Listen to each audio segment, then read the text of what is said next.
आज हम बहुत ही सिंपल और इजी तरीके से चिकन का धुआंधार सालन बनाने वाले हैं, जो बनाने में बहुत ही आसान और खाने में एकदम ज़बरदस्त टेस्टी बनकर तैयार होता है। अस्सलाम वालेकुम, वेलकम टू माय चैनल। कैसे हैं आप सब लोग? आई होप कि आप सब अच्छे होंगे। तो चलिए बनाना शुरू करते हैं। आधा किलो चिकन को धोकर हमने अच्छे से साफ कर लिया है और इसका पानी अच्छी तरीके से निकाल दिया है। तो इसको एक बाउल में ट्रांसफर कर लेते हैं। 1 चम्मच अदरक लहसुन का पेस्ट, 1 चम्मच नमक, 1 चम्मच लाल मिर्ची पाउडर, 1 चम्मच कश्मीरी लाल मिर्च पाउडर, पाव चम्मच हल्दी पाउडर और 1 चम्मच धनिया पाउडर, आधा चम्मच जीरा पाउडर और आधा चम्मच काली मिरी का पाउडर ऐड कर देंगे। 2 मीडियम साइज के टमाटर को ग्राइंड करके उसकी प्यूरी बनाकर ऐड करेंगे। 100 ग्राम दही ऐड कर देंगे और 2 बड़े प्याज ले लेंगे और उसको इस तरह से हम फ्राई कर लेंगे।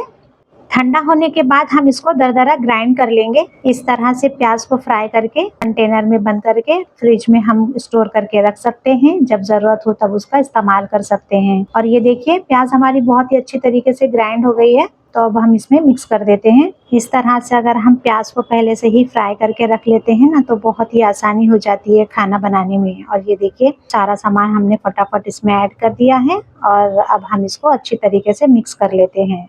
अब चिकन को अच्छी तरीके से मिक्स करने के बाद हमें इसकी मैरिनेशन करना है। तो हम इसको 30 मिनट्स के लिए ढककर ऐसे ही साइड में रख देते हैं। और ये देखिए, मसाला बहुत ही अच्छी तरीके से इसमें मिक्स हो चुका है। अब हमें कढ़ाई में तेल डाल देना है और इसमें थोड़े से खड़े मसाले हम इस्तेमाल करेंगे। हरी इलायची, लौंग, बड़ी इलायची, जावित्री, जीरा, तेज़पत्ता और दालचीनी। कुछ सेकंड के लिए खड़े मसालों को तेल में चटकने देंगे और उसके बाद ये हमारा जो चिकन मैरिनेट होकर रखा हुआ है साइड में, इसको हम तेल में डाल देते हैं। चिकन को हमने मैरिनेट करने के लिए फ्रिज में नहीं रखा था, बाहर ही रखा था, इसीलिए ये बहुत ही अच्छी तरीके से मैरिनेट हो गया है और इसको बहुत ज़्यादा टाइम भी नहीं लगेगा पकने के लिए। बस हमें इसको 2 मिनट के लिए तेल में अच्छे से चला लेना है। मसाला भुनने के लिए हमें थोड़ा से पानी की ज़रूरत पड़ेगी। तो जिस बर्तन में हमने चिकन को मैरिनेट किया था उसी में थोड़ा सा पानी डालकर हम चिकन में डाल देते हैं। 5 मिनट के लिए हमें चिकन को अच्छी तरीके से भून लेना है। और आप देख सकते हैं, तेल ऊपर आ गया है और चिकन भी बहुत ही अच्छी तरीके से भुन गया है। अब हमें इसमें सालन के हिसाब से पानी डाल देना है। तो मैं इसमें आधा गिलास पानी डाल रही हूँ। आप अपने हिसाब से सालन पतला या गाढ़ा कर सकते हैं। बस अब हमें इसको 7 से 8 मिनट के लिए स्लो फ्लेम पर ढककर पका लेना है।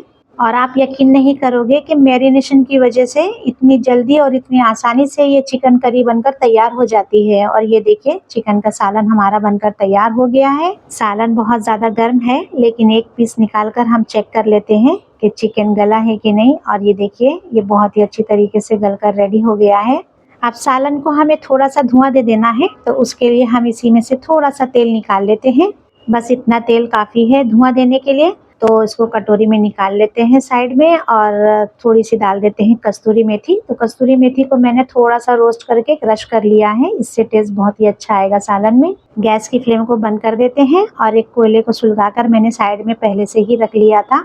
स्टील की कटोरी का भी इस्तेमाल कर सकते हैं या फिर इस तरह से फॉल पेपर की कटोरी बना लें और इसी तेल का इस्तेमाल करके धुआं दे देते हैं सालन को। और ये देखिए, ढक्कन हटाते ही कितनी बढ़िया सी खुशबू आ रही है कोयले की। थोड़ा सा हरे धनिया से गार्निशिंग कर देते हैं। सालन को इस तरह से धुआं देकर आप बनाकर देखिए, ये बहुत ज़्यादा टेस्टी लगता है रोटी के साथ, चावल के साथ। और ये इतनी जल्दी बनकर तैयार हो जाता है। बस हमें इसको अच्छी तरीके से मैरिनेशन करना होता है, उसकी वजह से ये एकदम जूसी बनकर तैयार होता है। आप देखकर अंदाज़ा लगा ही सकते हैं। ये स्मोकी चिकन करी आप घर के लिए भी बना सकते हैं और दावत वगैरह के लिए भी बना सकते हैं। एक बार आप इसको ज़रूर ट्राई करें। अगर आपको मेरी रेसिपी अच्छी लगी हो तो लाइक करें, शेयर करें और मेरे चैनल को सब्सक्राइब ज़रूर करें। और कमेंट्स करके ज़रूर बताएं कि आपको मेरी रेसिपी कैसी लगी। हंसते रहें, हंसाते रहें। मिलते हैं फिर एक नई वीडियो में नई रेसिपी के साथ। Take care. अल्लाह हाफिज़। Thank you for watching my video.